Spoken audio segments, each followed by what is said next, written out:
started flying when I was 11 years old, actually. Well, I got involved in flying when I was 11, but I only did my first solo flight when I was 13 years old. I was on my way home from school on a bicycle, and I saw a paramotor fly past, and I went, wow, that is weird and so cool, you know? So I actually followed it and saw it where it landed, which is right here on this airfield, and my home wasn't too far.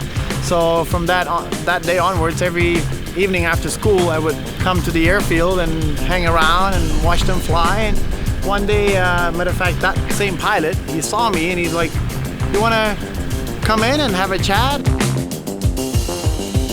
Like many other kids, obviously a dream to be able to fly.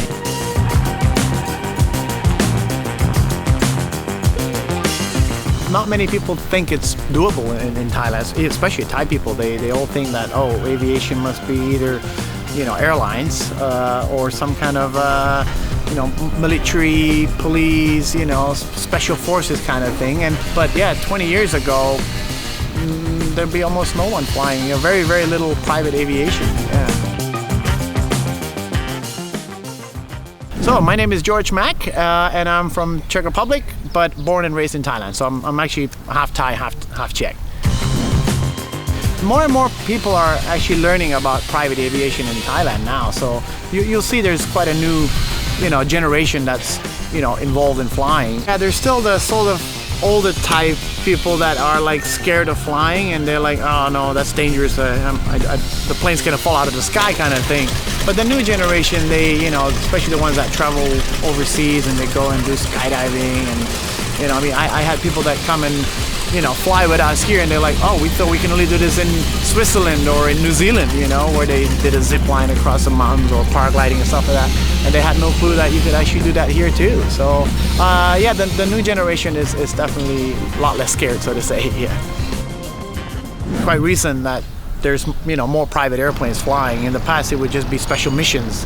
So the military, they obviously have the right of way to do whatever they want, police, etc. And then the airlines are basically scheduled from A to B, and they fly high and they're on the route. That's it. So you will still have some issues such as dealing with the controllers. They're not gonna. Now it's getting a lot better. You're getting more used to it, saying, okay, you know, where are you going? What's your mission? Well, no, just doing a bit of flying around. That's it. Staying below your airspace, etc. So they're getting more and more used to it. Regulation-wise, yeah, there's a lot of paperwork we need to go through before we actually can own an airplane and fly here. But it's doable, and I will still say that Thailand is still, you know, the best in Asia. Matter of fact, I mean, we even Japan, we have pilots that come from Japan and say it's a lot easier flying here. Cambodia, forget it. Vietnam, forget it. You know, Burma, forget it. So yeah, Thailand is still a lot better when it comes to flying, you know, doable, so to say.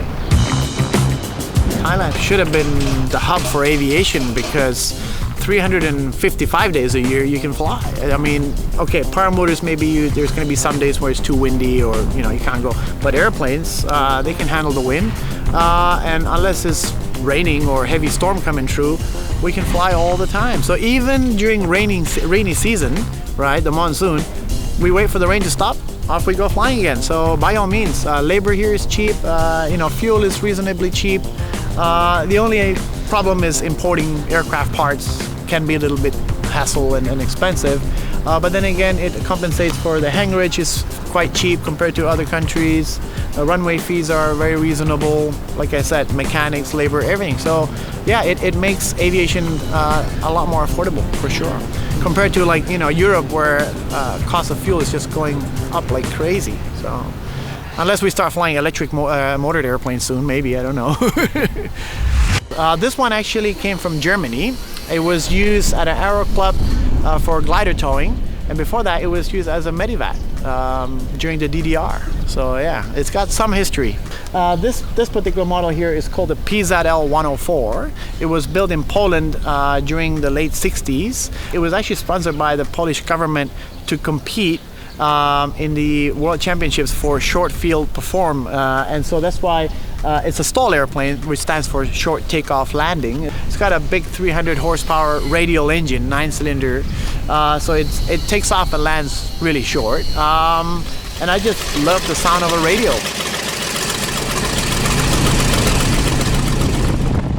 If we need to like actually travel, like, you know, go to Chiang Mai or Phuket, it's doable. We can get fuel in Utapao, so we can land in Utapao, get fuel, file a flight plan, and carry on. Matter of fact, often I even fly out of Utapao overseas. So like we go to Singapore or, you know, even further. So yeah, no, Pattaya I think is the most convenient. Yeah.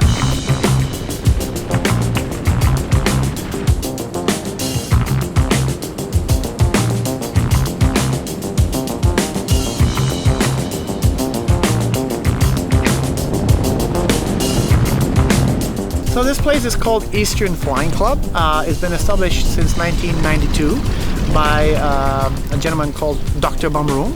He was a world champion in windsurfing in the 80s, and then he actually started flying paramotors first, which is what I started too, and figured, wow, this is, you know, quite a cool thing to do in Thailand, to bring the sport to Thailand.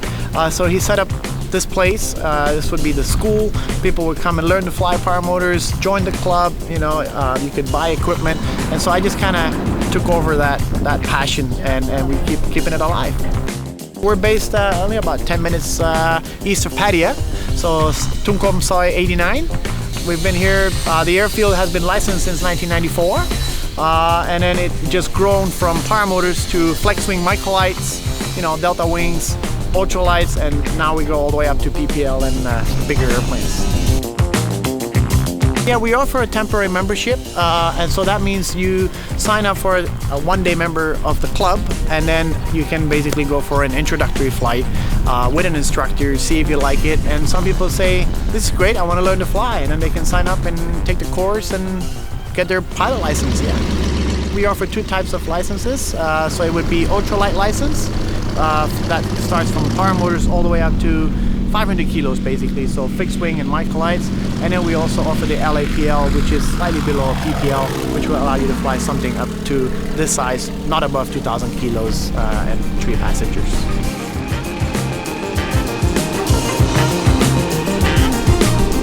If we just take off from here and we climb up to 400 or 500 feet, you already see the whole Pattaya. I mean, we're right next door Pattaya, so you already see the whole thing, and the view is just stunning.